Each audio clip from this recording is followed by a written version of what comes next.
the elephants we traveled with. And can you imagine coming to LA with the biggest menagerie giraffe? No one had to stop for it. I had to follow this, What did they do when they drove under bridges with that? Dog. Hey, wait a minute, there were 150. She's offended by the giraffe talk. I want to see you later. I'll be right here. I'm gonna listen from right here. Okay, you're the best. Talking to the mic, Sid. You're a legend. More people can come through. People outside, we got room out here. Come on in, let's everybody move forward a little bit. If you guys can actually move forward a little up front, we can get another row of people in here. Everybody wants to see what's up with Hey, I want to thank everybody. You know, on Mother's Day. Mother's Day. It was an honor. You all came, you know, to see me. I'm really touched, and thank you so much. You know, I'm not feeling that great today, because after I left, I couldn't fall asleep. When you And I came don't through know here why. last You night, this excited was the hell out of me. it was so Yeah. packed with bozo Oh and my puddles. God. But when you walked through, it was like Moses coming through. No. You saw the check out the photo artist, and everybody was just like, oh. It was quite a moment for me, and A big moment for me, a huge moment for me. so you're Okay, so anyway, there's so much, the reason I want to talk about the circus yeah. is, the reason I talk, I'm not an actor, I'm just a producer. Okay, and I did create most of those shows that some of you know, Land of the Lost. Yes. Yeah. Can we take a little poll, like favorite show? Whose favorite Krofft show was? H.R. Puffins. H.R. Puffins. Yeah. Oh, Land of the Lost. yeah. The Bugaloos. The Bugaloos. That girl. You know who chose the Bugaloos after we Lidsville. auditioned? This is really, no one's ever heard this. Except who? Kelly? Those. Well, when you're old, you repeat things over No and one's over ever again. heard this. What were you saying? Okay. The Bugaloos, we auditioned, I don't know, it had to be 10,000 kids in London for it. And the last day, Lionel Barr was a real great friend of mine. And Lionel Barr wrote Oliver, the music, and the great movie that won an 11 Academy Award. That's where I found Jack Wilde. That's another story for H.R. Puffin stuff. But I thought, you know, since he was such a hit, and the Bugaloos idea, I thought those kids have to be English, because little kids are falling in love with Jack Wilde. And the last day, he was in the booth where we were picking the final kids, and they couldn't see him. I was in the booth, and my brother, and it was Mick Jagger that picked the Bugaloos. So the Bugaloos just, we posted the opening of it, but they're great, they were great kids, you know, and that was our second hit. Because if Puffin stuff didn't make it, you know, when we completed the first episode, I thought my career is over. We were doing great up until then. Because it was too psychedelic. It was just too, you know, it wasn't for little kids, 6-year-old, 5-year-old kids. And it went through the roof. Because they never saw anything like it, you know. Because we were all so sick of Leave It to Beaver and all that shit. No, I gotta tell you something. Everybody here, and thank you again. My whole career, there was 30 years before Puffin stuff as a performer, and my whole career, I went left because everybody goes right. And I'm telling you, it works. You know, and I'm just giving you, you know, advice. Go I left. can't give you the answer, but my experience was that I went left, and I took the chance, you know. Everything's been done before, but when you have a creative thought in your mind, go for it. Stay focused and go for it. I mean, because, come on, I mean, use me as an example, you know. with your creative, let's have a round of applause.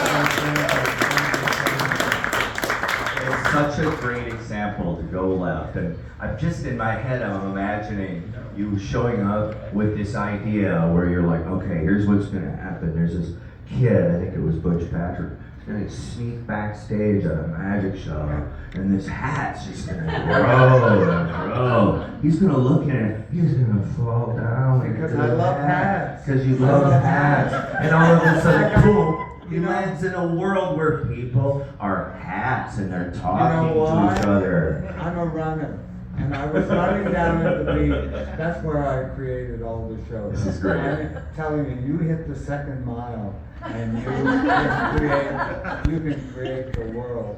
You know, and I had a band, and when everybody went to lunch, we employed 250 people in our show business factory, and I ran all those creative people. But when they went to lunch, we didn't give them an hour. We gave them whatever they wanted. And I'd drive down in my van that said, professional, LA Snake Farm. So nobody would.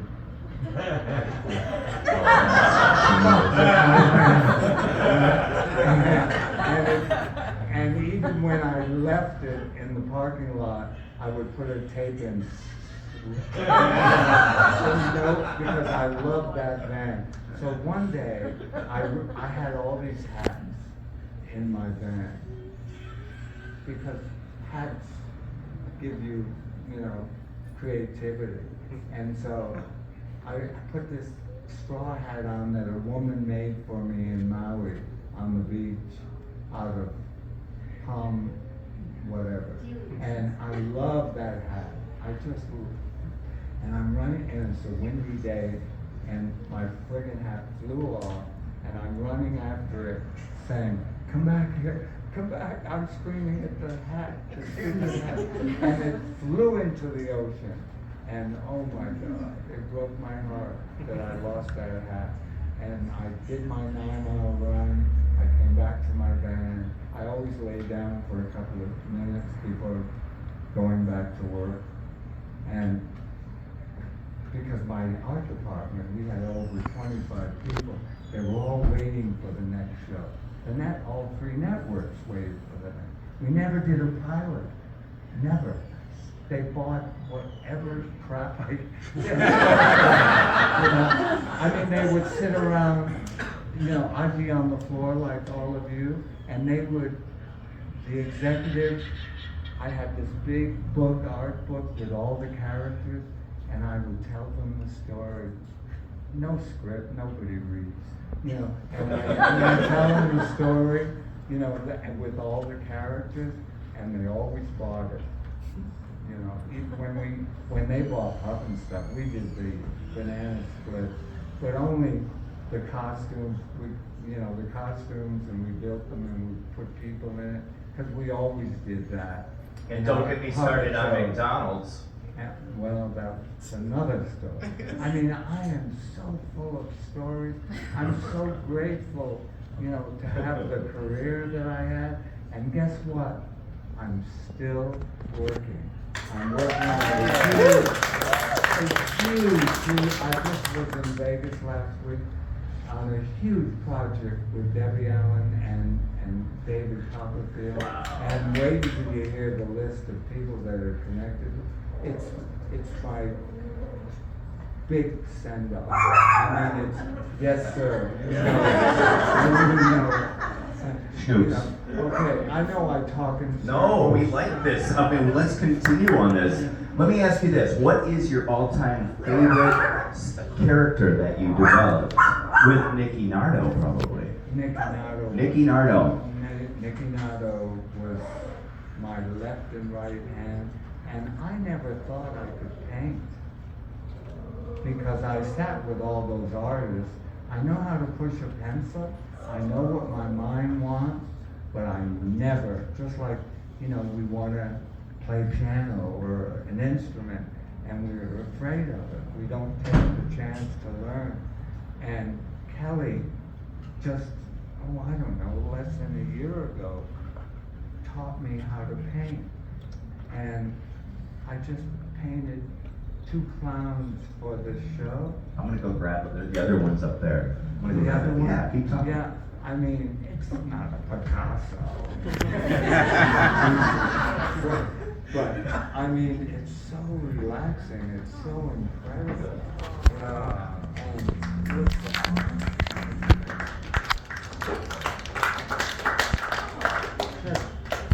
And so, whatever. I want to talk a little bit about, I said I'm an artist, and there's probably a few artists here in the art gallery. Nikki Nardo. Well, look who's sitting in the middle. Oh, what's going on? Jim McKenzie. Jim McKenzie. Take a look at his piece over here, the potato head. It's so good. Oh, it's fabulous. What a brilliant artist. Completely Yes. bonkers.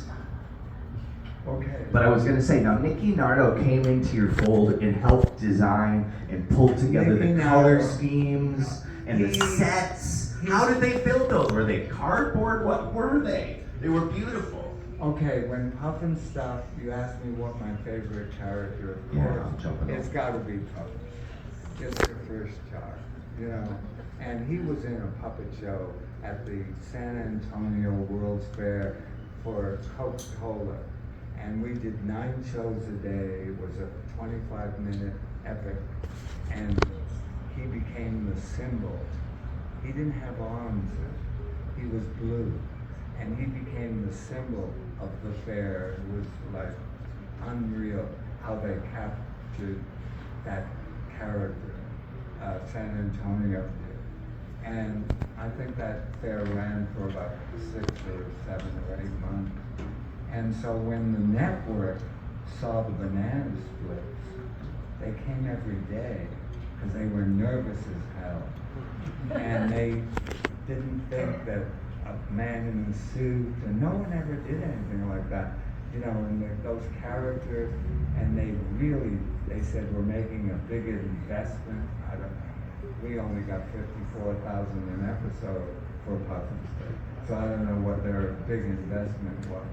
But they said, came to me, the head of programming at NBC, and he said, Sid, you are out of your mind. And if you come up with anything, we're going to buy it.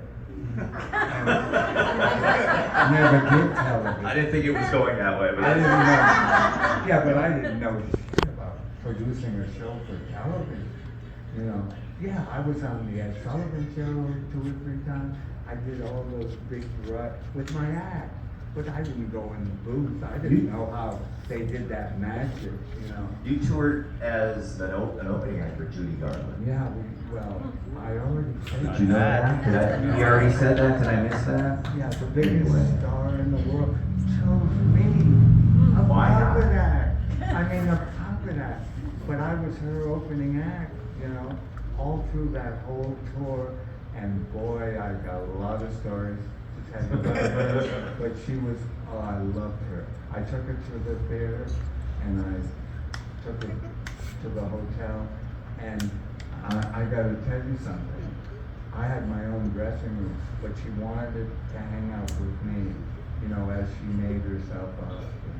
And so it was the greatest experience in my whole career, touring with her. Then I toured for almost 2 years with Liberace. So I got some really great stories. But unbelievable. He was Ava he Gardner. was the Ava. Oh, there's an Ava Gardner story. You mention any movie star in Hollywood? Sid, I have a question. Yeah, I'll answer Jeff it Ross, right you want to grab away. the mic or what? It's Jeff. Okay. I heard a rumor, and I don't want to put you on the spot. I heard a rumor that Liberace was gay. Can you confirm Now I gotta tell you something. I have to really when they did that television movie, I sent a letter to the editor, they did not print it. He definitely was not Michael Douglas the way he definitely, you know, That I show. didn't know what his trick was. He was the greatest showman on the planet, and talk about selling out everywhere we went to Sydney and Melbourne in Australia and played in an arena, you know, and it was sold out. I mean, he was, for a guy that just really didn't play the piano that great. He was like, and you know what? Those costumes that he wore. Now, I don't want to take credit, but I worked with Josephine Baker. Wow. And Josephine Baker would, her act, she'd say, I go change my costume, I'll be right back. And the orchestra would just play. I'd work with her at the Roxy Theater in New York. And they wouldn't have the dancers. You'd just sit there in your seat while she changed her costume. And I told Liberace, it was just like unbelievable. Every time she, oh, you like my costume, and you know, and so Liberace, when I worked with him, only had a tails tuxedo, and he had real diamond buttons, and everybody, that's all he talked about. These are real diamonds. You want to feel the fabric, and you know. You like my ring, I'm glad you like it, because let's face it, you bought it. I mean, he wrote it, he was his publicist, he didn't have a publicist. He did everything. Wow. And you know, when somebody said, is he gay? Like when we were in London, I did a command performance for the Queen in 1954. He was the star of that show. There were 100. It was a night of 100 stars or what her charity. She was very young, you know, and another story. But anyway, Love it. These are all great, Sid. These paths. okay, the first time I came here to LA was with the Ringling Brothers Circus. But the second time I came was 1950. I just closed in a huge Broadway show that was next door to Radio City Music Hall. It was called Center Theater. And Sonia Henning had her ice show there, if you know who that was. She was the first Olympic skater, and she did all these movies, you know, on black ice.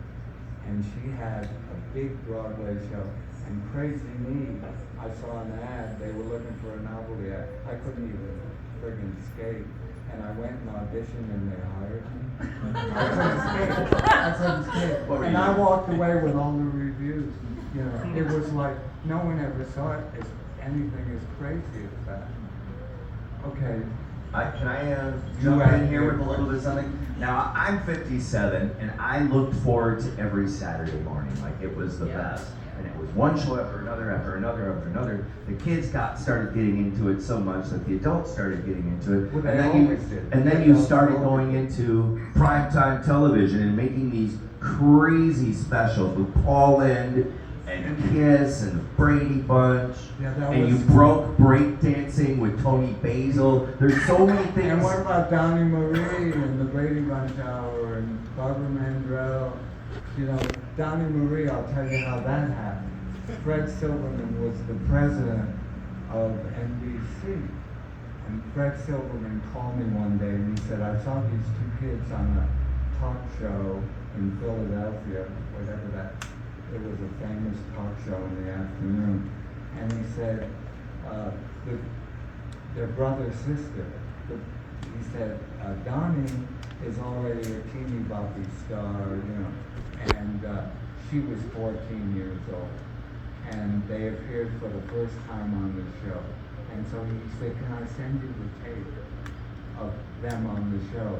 Because I want to do a variety show with them if we can get them to do it. And he sent me the tape. 10 minutes later, I called him back. He took my call. And I said, Fred, you saw me with Judy Garland. But something you don't know I toured with Mickey Rooney in Vaudeville. And Judy Garland and Mickey Rooney in the 40s were the boy and girl next door. And I said, Fred, you just found, if we can get them, the boy and girl next door. And he said, bingo. But they're brother and sister. Yeah. And so he said, can we fly you to Utah? Yeah, that's where they live. Yeah. And I said, well, give me a couple of days. I have to go with a format. But you know where it's all taken from? I was in Broadway. I was in burlesque. I was in ice show. I was in the circus. I mean, what I learned in traveling all over the world, that's what I put up on the screen. You know, talk about the clowns. I gotta tell you something in the ring, because we're sitting. Howard. We love you, Kelly. Howard's a pain in the ass. Oh, no. They can't go. Okay. Okay, so anyway. The clowns. Clowns. There were 100 clowns in the Ringling Brothers Circus. 100. And the famous one was Emmett Kelly. I think there's a painting of him there. And he was famous for sweeping the spotlight away. He just couldn't. And he was a sad clown, and he was unbelievable. And then in Vaudeville, I worked with a clown.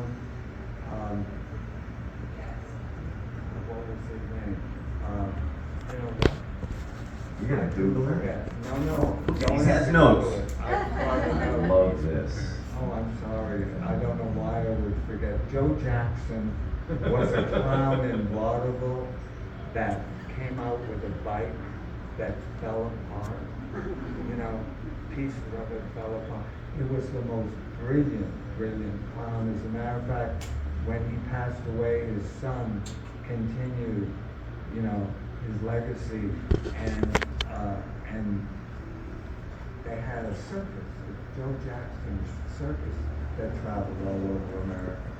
But Luke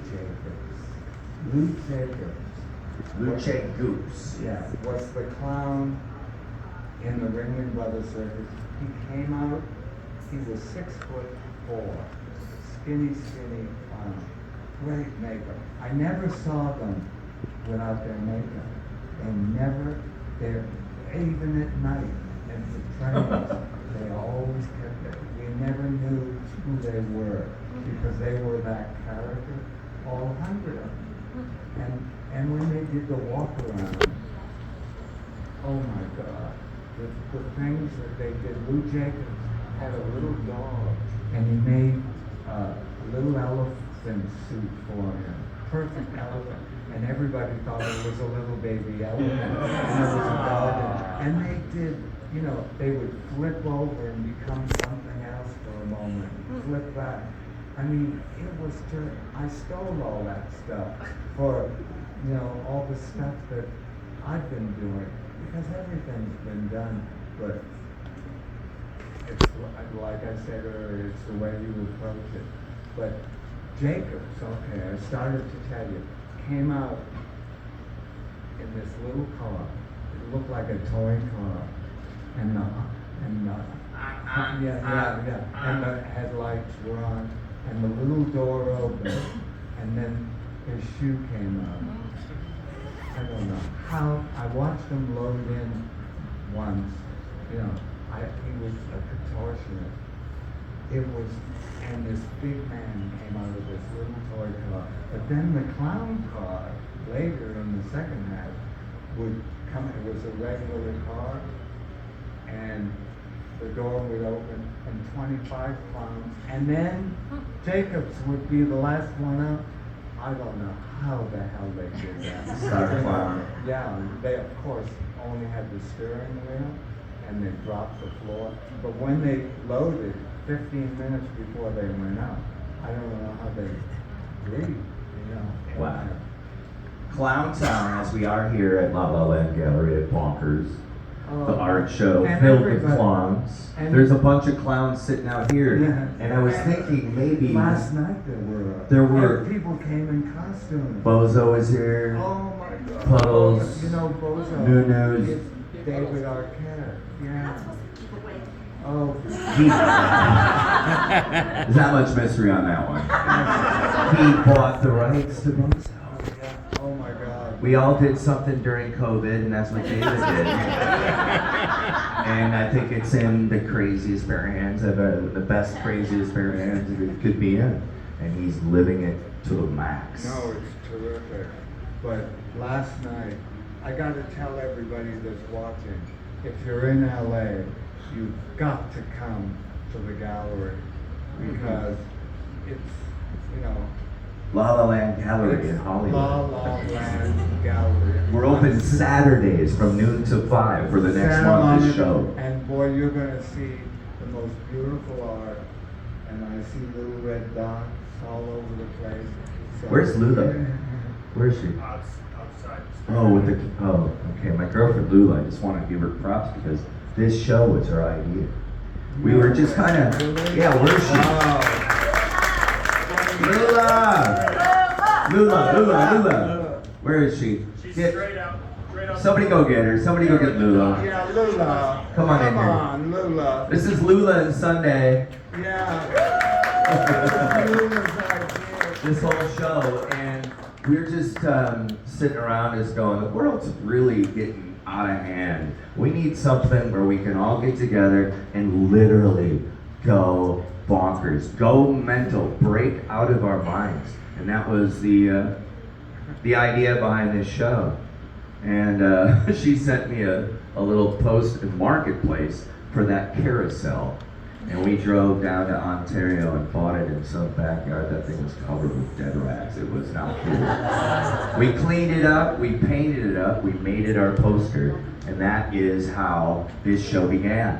And so there you go, that's Lula. And this is her art here too as well. Oh my God. And I'm so lucky. She gave me a piece. It's my favorite. Thank you so much. Christmas Eve, yeah. Yeah. Right next to him every day. It is. Oh my God. But what I was thinking, since this room is filled with so many clowns, I'll bet, do you want to raise your hand, sir? Did you think you had a question? Oh, look at this. Oh, Yeah. Look at that. I'm guessing a few people might have questions for you. Cool with that? Oh, of course, please. All right, well, raise your hands It's if gotta you... be. Right here. I want to hear your Why question. does the cake look so real? Why does this cake look so real? Because it is. You want a piece? Would you like to have a piece? You want to know the truth? Yeah. It's made out of carpet. No, you don't want to eat that. That's carpet. That's how bonkers and creative some of the artists that are in the show are. Great I'm question. looking at everybody. Thank you again and again and again for coming here. I mean, wow, this is amazing. Please ask me a question. Anybody I'll else with a answer. question? I don't care what it is. No. No question. There you Oh go. my God, one, yeah. All right, so when you had your ideas running, then did you work with a bunch of artists to start to... Yeah, you know, when I was in my van driving by, back to work, you know, this is Lidsville, and I went, oh my God, a show with hats. Because hats, every hat has a personality. A baseball hat, a football, you know, it goes on and on. The King's Crown, whatever, you know. And then I said it needs a magician, you know.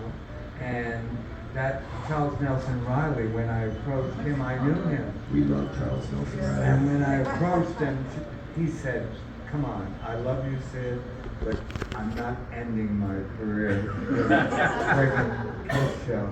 You know, that means it's over for me.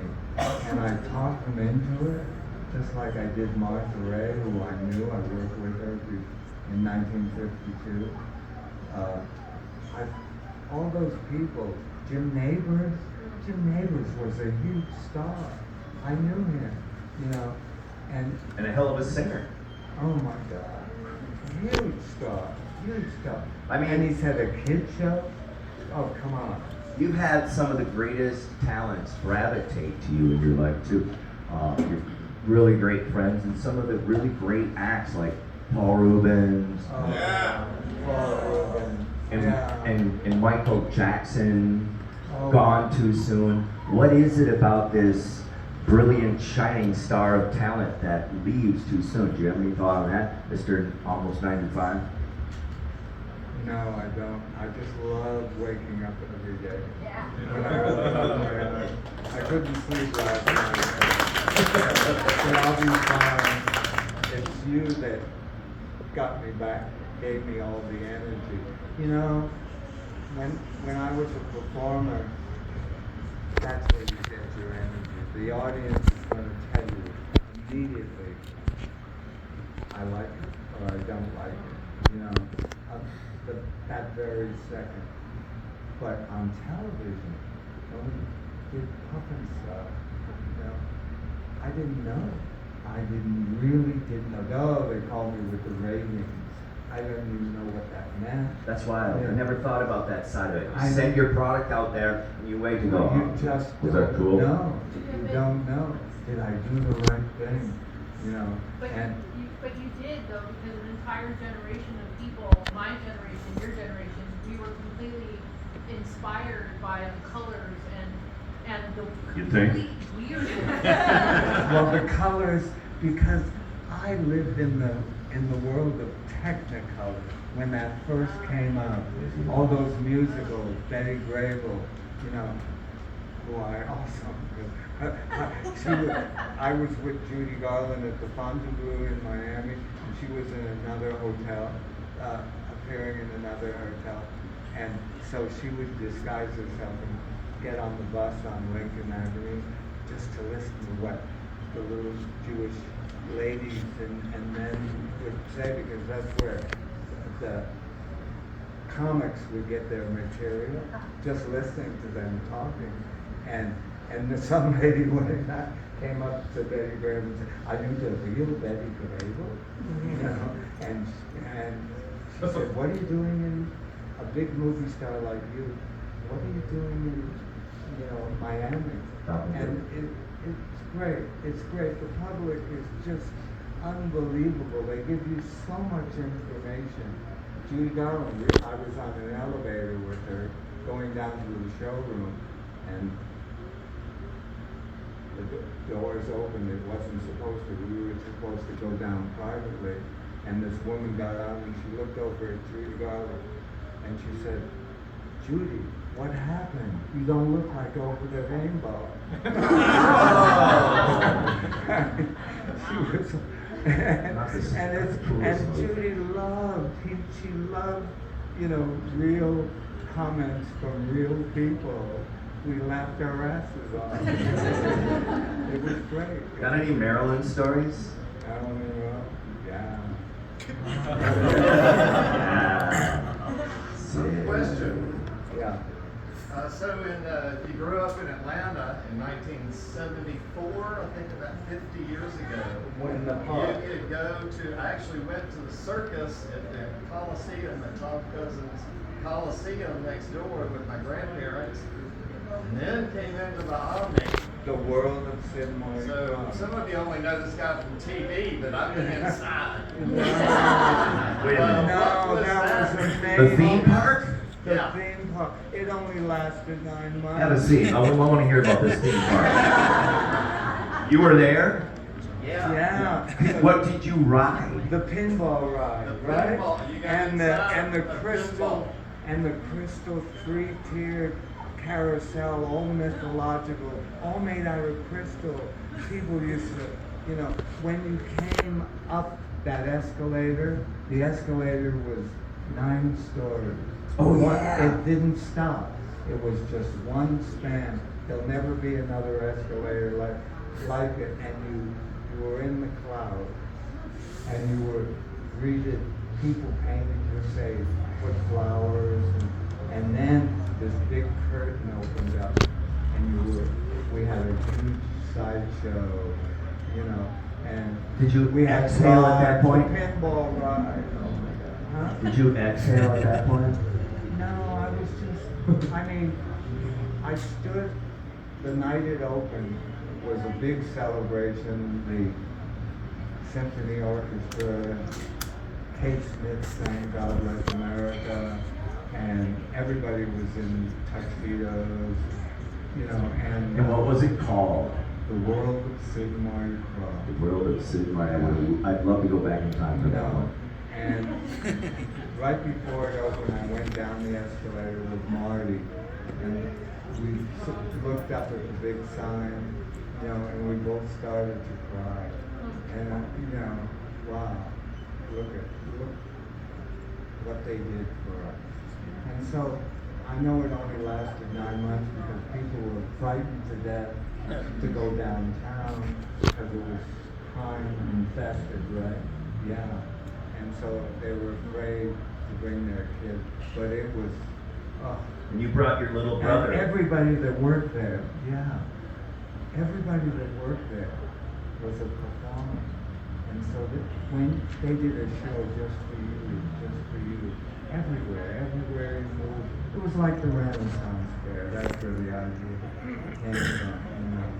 So I swiped it. Nice. I mean, Puff and Stuff, where do you think it's from?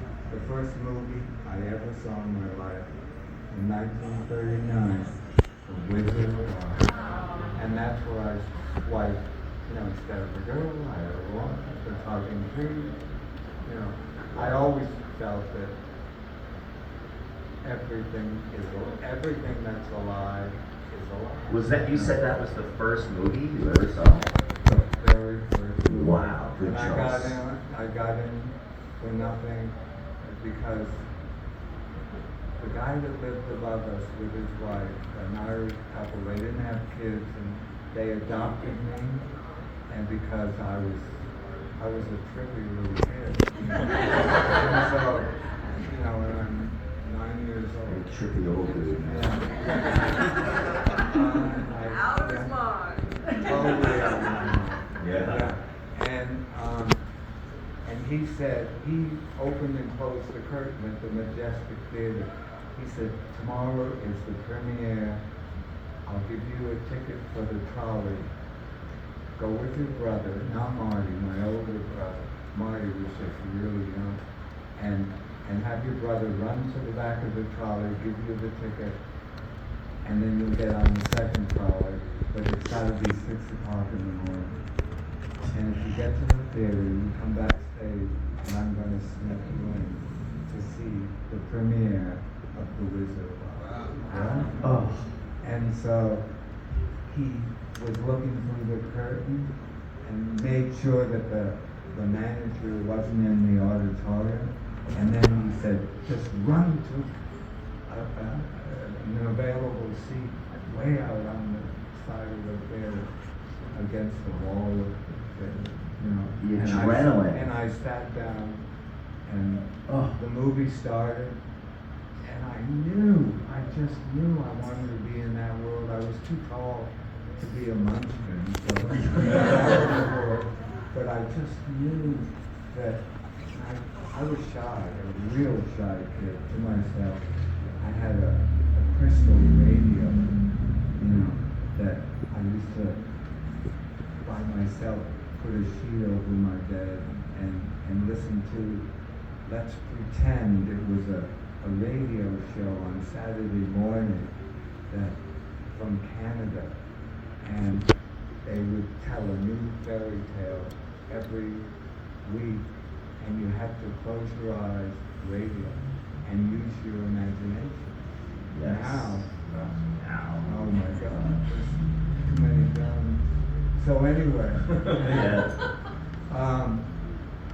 and so that's what started me. Then I saw, he gave me a ticket. He only had one ticket to the vaudeville theater.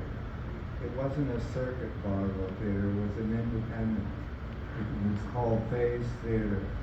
And he said, if your dad takes you on a Saturday for the matinee, 8 acts of vaudeville, have a couple have your dad tell a couple to take you into the theater.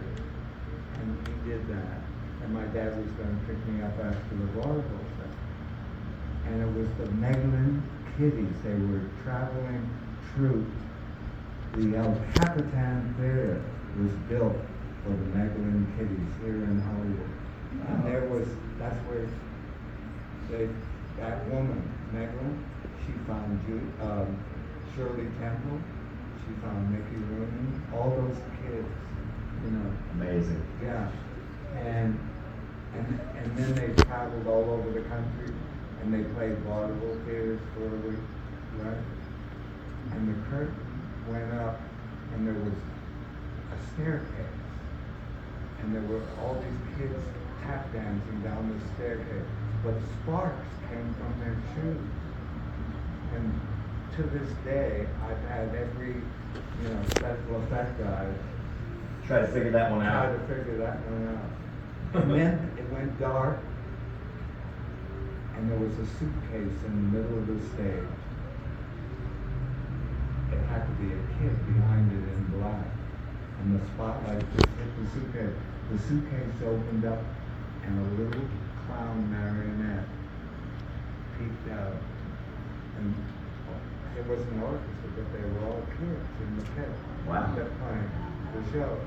And the little clown got up on the suitcase. It was just all music, and it blew up a balloon, and the balloon broke. And the clown got really, really sad, and I began to cry. I didn't know, I never saw him that way. I thought it was a little person.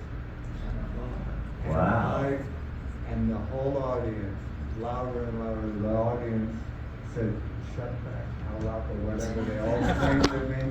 And the usher came down and said, "Is this your kid?" And said, "No."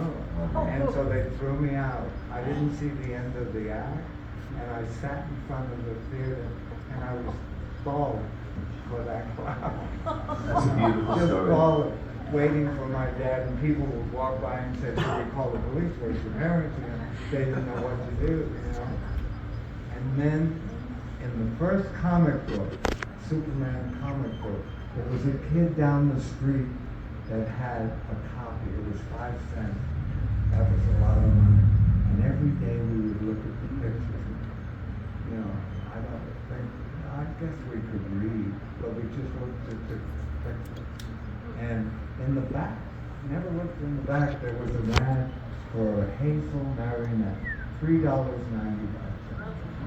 And I went to my dad and I said, "Can I get this?"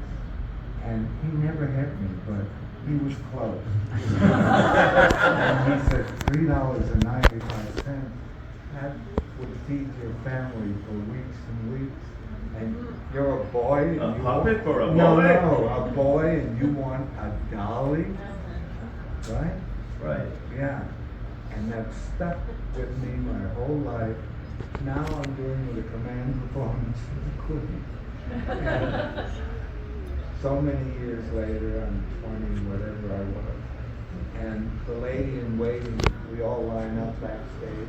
The lady in waiting tells her who everybody is. Well, she gets to me and she says, "Oh, what cute little dollies." And I almost went, Way to go, Sid. "Oh, I wouldn't be here today. Oh, my God. I'd still be in the tower of whatever it is, Wow. in chains." The christening of The Wizard of Oz as your first movie. Yeah, Just the sitting puppet, here. and the puppet that started my career. And from 10 years old, didn't come from a theatrical family. They didn't know what the hell I was doing. By myself, I never saw another puppet ever. When I played vaudeville, You followed your dreams. I really did, and I really recommend And you that. created And dreams for all of us to watch. insanity. Yeah. That's what I created. You gave everybody a mental vacation that we always need. I love color, and that's why everything is so bright, because it makes us smile, doesn't it? Yeah. Well, there's a lot of color in here. Wow. I have something special I want to give to you. To me? Yeah. Anyway, for you coming down here to the La La Land, and everybody, thank you for coming down to Bonkers. I want to, like, Michael's the king of pop, and everybody's dubbed a certain thing. I don't know if you've been hearing me call you this lately, but I think you're the king of dreams. Wow, that's pretty heavy, isn't it? He's getting too paranoid. No way! No way!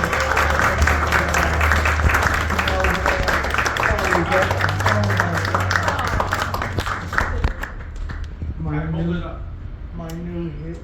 Here in Hollywood, La La Land Gallery. Everyone loves From it. here on out, for the rest of time, you will always be the king of You dreams. really know how to make an old man cry. Thank Love you, you. Sid.